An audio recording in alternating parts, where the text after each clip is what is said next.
Bienvenue dans votre podcast favori pour passer un moment de détente et une nuit paisible.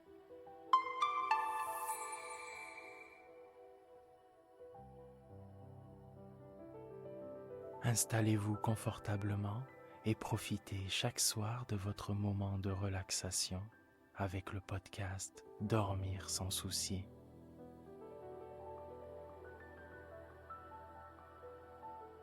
Pour débuter le podcast, découvrez la citation du jour, une source d'inspiration qui vous guidera vers la tranquillité intérieure.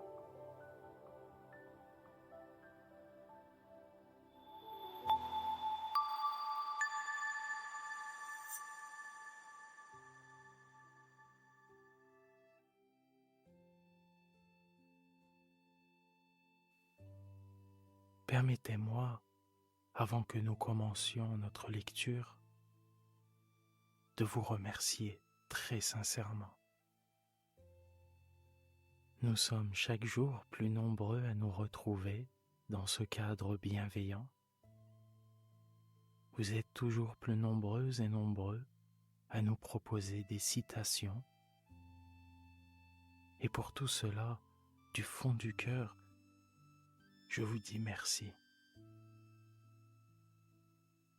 N'hésitez pas à vous abonner, à partager le podcast avec vos proches. Ces petits gestes nous aident et nous motivent à poursuivre ce travail. Merci et n'oubliez pas, vous êtes une personne formidable.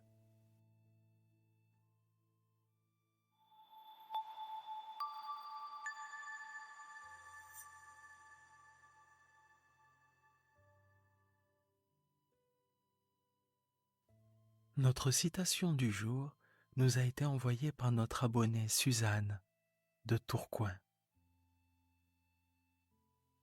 Ce serait le comble de la folie de prétendre amener tous les hommes à penser d'une manière uniforme. Cette citation de Voltaire, dans ces mots, réside une invitation à célébrer la diversité des pensées et des opinions.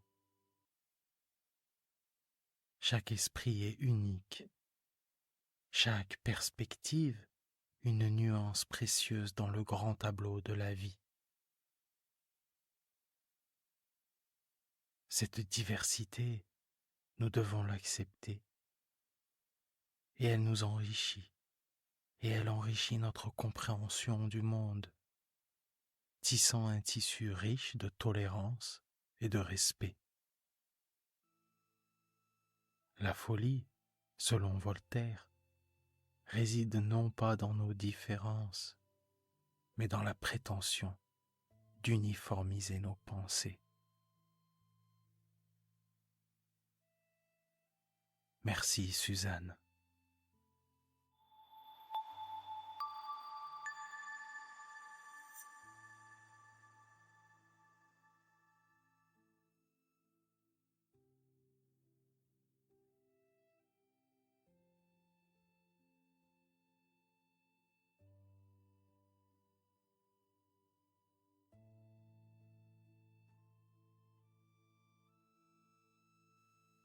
Dimanche, Sophie envoie cette lettre à René. Mon gros coq chéri, tu ne m'écris pas, je ne te vois plus, tu ne viens jamais. Tu as donc cessé de m'aimer? Pourquoi? Qu'ai-je fait? Dis-le-moi, je t'en supplie, mon cher amour. Moi, je t'aime tant, tant, tant. Je voudrais t'avoir toujours près de moi et t'embrasser tout le jour, en te donnant, oh mon cœur, mon chat aimé, tous les noms tendres qui me viendraient à la pensée. Je t'adore, je t'adore, je t'adore, oh mon beau coq. Ta poulette, Signé Sophie.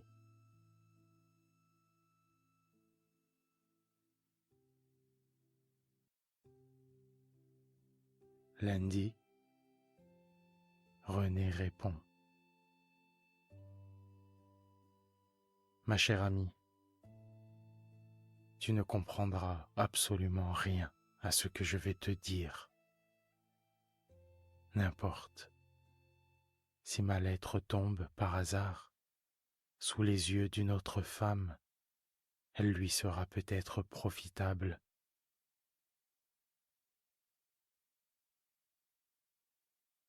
Si tu avais été sourde et muette, je t'aurais sans doute aimé longtemps, longtemps. Le malheur vient de ce que tu parles, voilà tout. Un poète a dit: tu n'as jamais été dans tes jours les plus rares qu'un banal instrument sous mon archet vainqueur, et comme un air qui sonne au bois creux des guitares, j'ai fait chanter mon rêve au vide de ton cœur. En amour, vois-tu, on fait toujours chanter des rêves. Mais pour que les rêves chantent, il ne faut pas qu'on les interrompe. Or, quand on parle entre deux baisers, on interrompt toujours le rêve délirant que font les âmes, à moins de dire des choses sublimes. Et les mots sublimes n'éclosent pas dans les petites caboches des jolies filles. Tu ne comprends rien, n'est-ce pas? Tant mieux, je continue. Tu es assurément une des plus charmantes, une des plus adorables femmes que j'ai jamais vues. Est-il sur la terre des yeux qui contiennent plus de songes que les tiens, plus de promesses inconnues, plus d'infini d'amour? Je ne le crois pas. Et quand ta bouche sourit avec ses deux lèvres rondes qui montrent tes dents luisantes, on dirait qu'il va sortir de cette bouche ravissante une effable musique, quelque chose d'invraisemblablement suave, de doux à faire sangloter. Alors tu m'appelles tranquillement mon gros lapin adoré. Et il me semble tout à coup que j'entre dans ta tête, que je vois fonctionner ton âme, ta petite âme de petite femme jolie. Jolie, mais... Et cela me gêne, vois-tu, me gêne beaucoup. J'aimerais mieux ne pas voir. Tu continues à ne point comprendre, n'est-ce pas? J'y comptais. Te rappelles-tu la première fois que tu es venu chez moi? Tu es entré brusquement avec une odeur de violette envolée de tes jupes. Nous nous sommes regardés longtemps sans dire un mot, puis embrassés comme des fous. Puis jusqu'au lendemain, nous n'avons point parlé. Mais quand nous nous sommes quittés, nos mains tremblaient et nos yeux se disaient des choses qu'on ne peut exprimer dans aucune langue. Du moins, je l'ai cru. Et tout bas, en me quittant, tu as murmuré: à bientôt. Voilà tout ce que tu as dit. Et tu ne t'imagineras jamais quel enveloppement de rêve tu me laissais. Tout ce que j'entrevoyais, tout ce que je croyais devenir en ta pensée.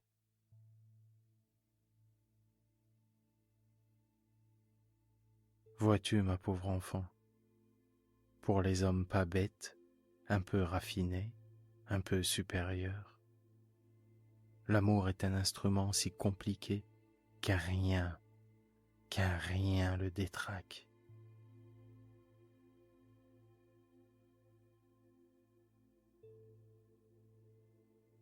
Vous autres femmes, vous ne percevez jamais le ridicule de certaines choses quand vous aimez, et le grotesque des expressions vous échappe.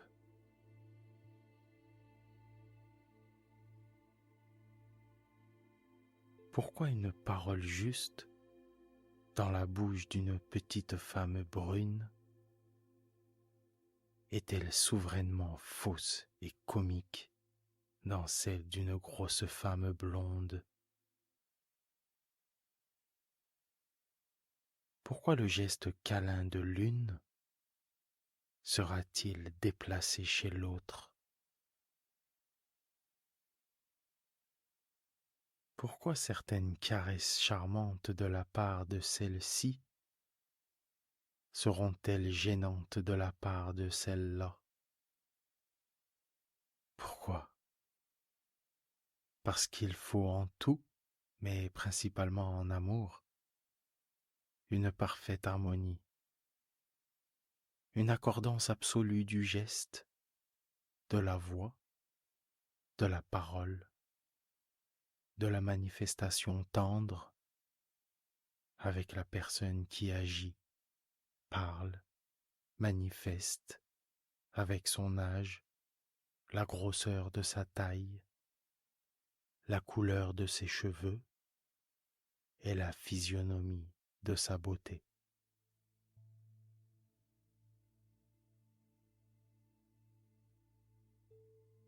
Une femme de 35 ans, à l'âge des grandes passions violentes, qui conserverait seulement un rien de la mièvrerie caressante de ses amours de 20 ans,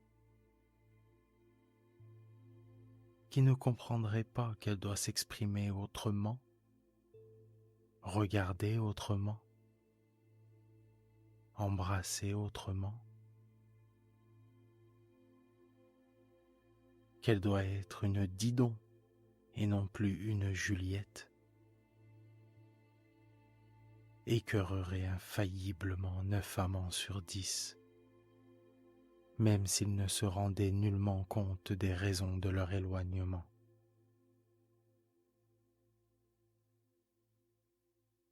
Comprends-tu? Non, je l'espérais bien. À partir du jour où tu as ouvert ton robinet à tendresse, ce fut fini pour moi, mon ami.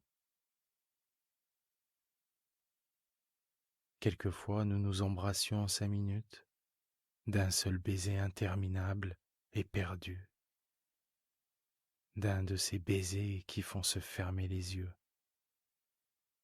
comme s'ils pouvaient s'en échapper par le regard,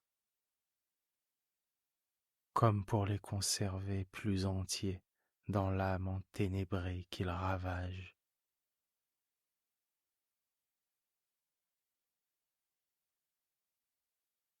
Puis quand nous séparions nos lèvres, tu me disais en riant d'un rire clair, c'est bon, mon gros chien. Alors je t'aurais battu, car tu m'as donné successivement tous les noms d'animaux et de légumes que tu as trouvés sans doute dans la cuisinière bourgeoise, le parfait jardinier et les éléments d'histoire naturelle à l'usage des classes inférieures. Mais cela n'est rien encore. La caresse d'amour est brutale, bestiale, et plus quand on y songe. Musset a dit: je me souviens encore de ces spasmes terribles, de ces baisers muets, de ces muscles ardents, de cet être absorbé, blême et serrant les dents. S'ils ne sont pas divins, ces moments sont horribles. ou grotesque. Oh, ma pauvre enfant, quel génie farceur, quel esprit pervers te pouvait donc souffler tes mots de la faim?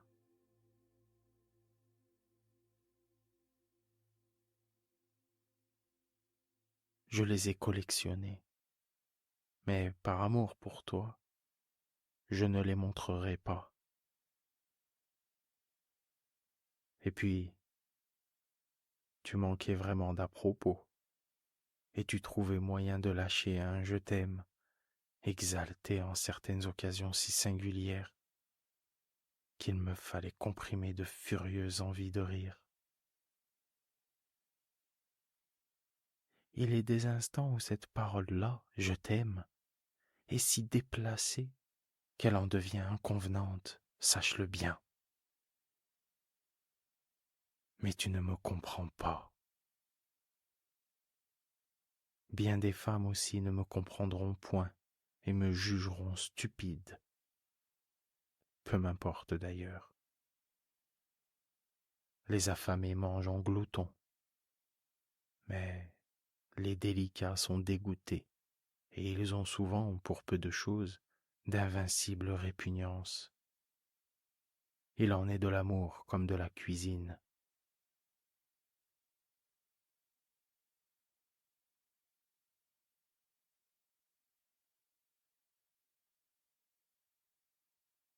Ce que je ne comprends pas, par exemple, c'est que certaines femmes qui connaissent si bien l'irrésistible séduction des bas de soie fins et brodés, et le charme exquis des nuances, et l'ensorcellement des précieuses dentelles cachées dans la profondeur des toilettes intimes, et la troublante saveur du luxe secret, des dessous raffinés, toutes les subtiles délicatesses des élégances féminines,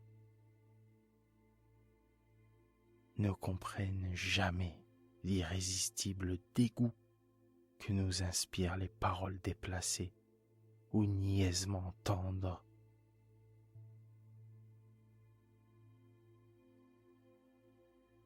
Un mot brutal parfois fait merveille, fouette la chair, fait bondir le cœur. Ceux-là sont permis aux heures de combat. Celui de Cambronne n'est-il pas sublime? Rien ne choque qui vient à temps, mais il faut aussi savoir se taire et éviter en certains moments les phrases à la Paul de Kock.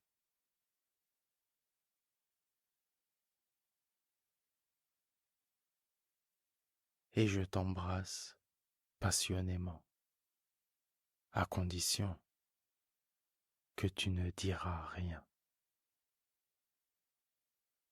René, 2 février 1882.